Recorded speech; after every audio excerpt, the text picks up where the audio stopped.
এর আগের পর্বে আমরা ইন্টারনাল সিএসএস এর মাধ্যমে কিভাবে স্টাইল করতে হয় তা দেখেছিলাম।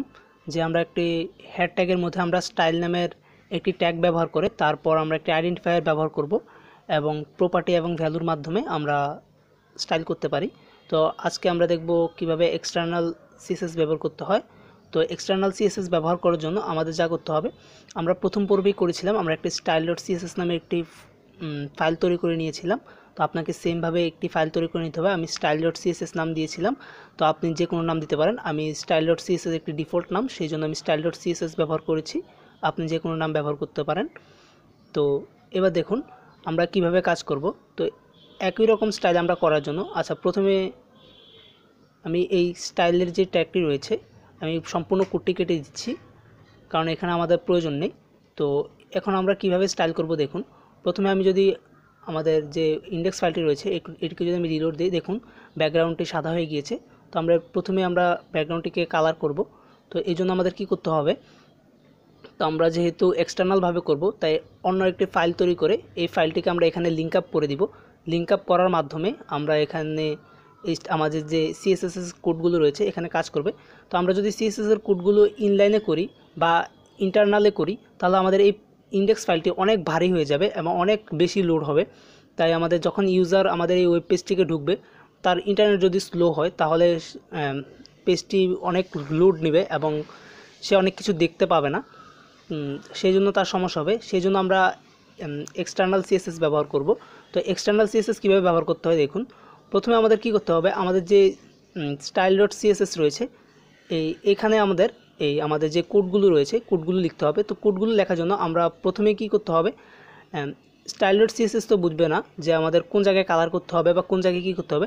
আমরা যেহেতু বডিতে কালার করব বা এইচ1 এ কালার করব, এরকম কালার করার জন্য আমাদের প্রথমে কি করতে হবে, style.css এ সে আইডেন্টিফায়ারটির নাম লিখে নিতে হবে। তো আমি style.css এ আমি আইডেন্টিফায়ারের নাম লিখছি, আমার আইডেন্টিফায়ারটি হলো বডি। তো আমি এখানে বডি লিখে নিলাম। বডি লেখার পর আমাদের একটি সেকেন্ড ব্র্যাকেট ব্যবহার করতে হবে এবং অবশ্যই সেকেন্ড ব্র্যাকেটটিকে শেষ করতে হবে। শেষ করার পর আমরা এখানে আমাদের কোডগুলো লিখব। তো আমাদের কোডগুলো যেহেতু আমরা লিখব, তো আমরা প্রথমে এখানে লিখব যে আমরা যেহেতু ব্যাকগ্রাউন্ড কালার করব, সেই জন্য আমরা ব্যাকগ্রাউন্ড কালার করার জন্য আমরা এর আগেও দেখেছিলাম আমাদের ব্যবহার করতে হয় ব্যাকগ্রাউন্ড কালার। তো আমি এখানে ব্যাকগ্রাউন্ড কালার প্রপার্টিটি লিখে নিচ্ছি।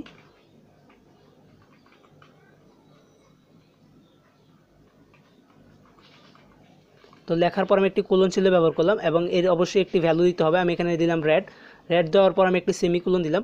তো আমি সেমিকোলন দেওয়ার মাধ্যমে আমি দেখাচ্ছি যে এই স্টেটমেন্টটি শেষ, তারপরে যেন আমি পরের লাইনে আরেকটি লেখা লিখতে পারি। তো আমি সেই জন্য বারবার সেমিকোলন ব্যবহার করছি। তো আপনি একটু বুঝে নেবেন।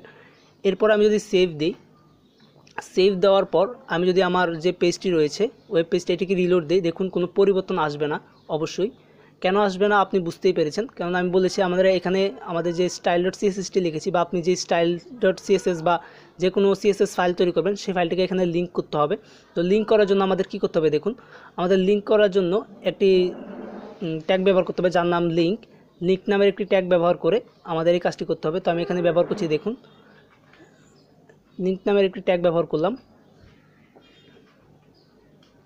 তো এই লিঙ্ক ট্যাগটির কোনো শেষ নেই, তো এইভাবে আমাদের শেষ করতে হবে লিঙ্ক ট্যাগটিকে। তো আমরা এখন কি করব দেখুন, আমরা যেহেতু আমাদের style.css এটিকে আমরা লিঙ্ক করব, সেই জন্য আমাদের কি করতে হবে, এই লিঙ্কের মধ্যে আমাদের লিখতে হবে href। আমরা এর আগেও দেখেছিলাম আমরা যখন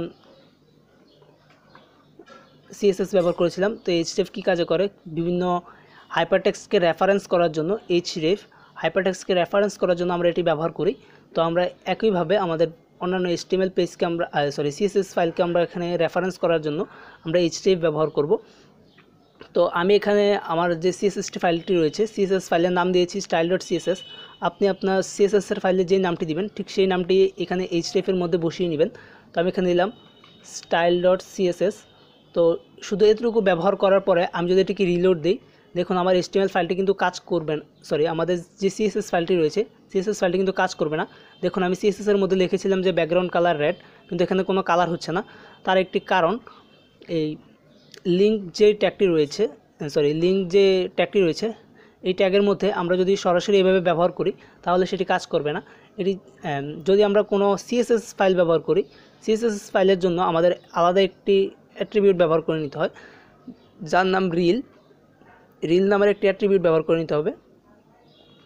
তো আমরা এখানে যেরকম এইচট ব্যবহার করেছি ঠিক একই রকমভাবে এখানে একটি রিল নামের একটি অ্যাট্রিবিউট ব্যবহার করতে হবে এবং এই রিলের মধ্যে আমাদের লিখে নিতে হবে স্টাইল শিট।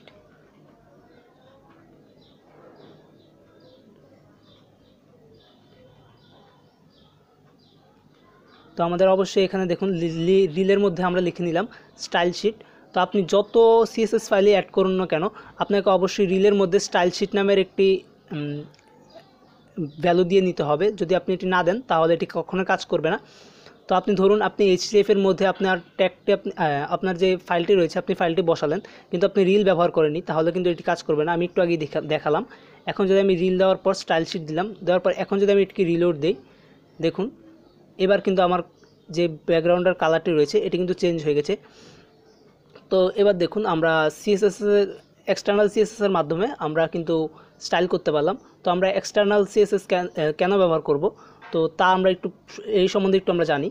তো দেখুন আমি যদি এই ইন্ডেক্স ফাইলের মধ্যে আমি হাজার হাজার কোড লিখি বা আমার সিএসএসের কোড, তারপর জাভাস্ক্রিপ্টের কোড, সব কোড লিখি, তাহলে আমার কি হবে, এই ইন্ডেক্স ফাইলটি অনেক ভারী হয়ে যাবে এবং ইউজার যখন আমার এই পেজটিতে ঢুকবে তার ইন্টারনেট স্পিড যদি একটু স্লো হয় তাহলে কিন্তু পেজটি লোড নিতে অনেক সময় প্রয়োজন হবে এবং তার খুব ক্ষতি হবে বা ঢুকতে সমস্যা হবে। তো এই কাজটি দূর করার জন্য আমরা এক্সটার্নাল সিএসএস ব্যবহার করেছি এবং এক্সটার্নাল সিএসএস ব্যবহার করার আর কিছু কারণ রয়েছে এবং সুবিধা রয়েছে। ধরুন ইন্ডেক্সের মতো আমার আরও 10-12টি HTML ফাইল রয়েছে, যেরকম about.html, home.html ইত্যাদি রয়েছে। তো একই বিভিন্ন HTML ফাইলে একই রকম কোড থাকতে পারে এবং কোডগুলোর ডিজাইন প্রায় একই রকম থাকতে পারে। আমরা যখন এক্সটার্নাল সিএসএস ব্যবহার করব তখন এই যে এই বডির কালারটি আমরা সবগুলো সিএসএসের যত HTML ফাইল রয়েছে সবগুলো HTML ফাইলে একসাথে কাজ করাতে পারবো শুধু একটা লিঙ্ক আপ করার মাধ্যমে। কিন্তু আমাদের এক্সট্রা করে বডির মধ্যে বা এখানে প্রতিটি HTML ফাইলের হেডের মধ্যে স্টাইল ট্যাগের মধ্যে আমাদের এই কোডগুলো লেখার প্রয়োজন পড়ছে না। তো একটি ফাইলে আমরা সিএসএস কোড লিখে বাকি সবগুলো ফাইলে অ্যাপ্লাই করার জন্য আমরা এই এক্সটার্নাল সিএসএসটি ব্যবহার করতে পারছি। তো এটিই ছিল এটির মূল বৈশিষ্ট্য এবং মূল গুরুত্ব। তো আমরা এইভাবেই চাইলে এটিকে ব্যবহার করতে পারি। তো আমরা এখন তিনভাবেই HTML ফাইল ডিক্লেয়ার করা শিখলাম, যে কীভাবে ইনলাইন সিএসএসের মাধ্যমে করতে হয়, তারপর ইন্টারনাল সিএসএসের মাধ্যমে করতে হয় এবং এক্সটার্নাল সিএসএসের মাধ্যমে আমরা কীভাবে আমাদের এই পেজটিকে কাজ করাবো। তো তিনভাবে আমরা এখন দেখা হলো।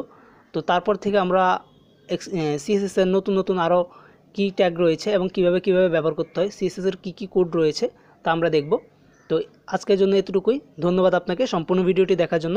অবশ্যই আমার চ্যানেলটিকে সাবস্ক্রাইব করবেন এবং পাশে থাকা বেল বাটনটিকে ক্লিক করে দিবেন এবং অবশ্যই যদি ভিডিওটি ভালো লাগে তাহলে লাইক করবেন এবং অবশ্যই কমেন্টের মাধ্যমে জানাবেন।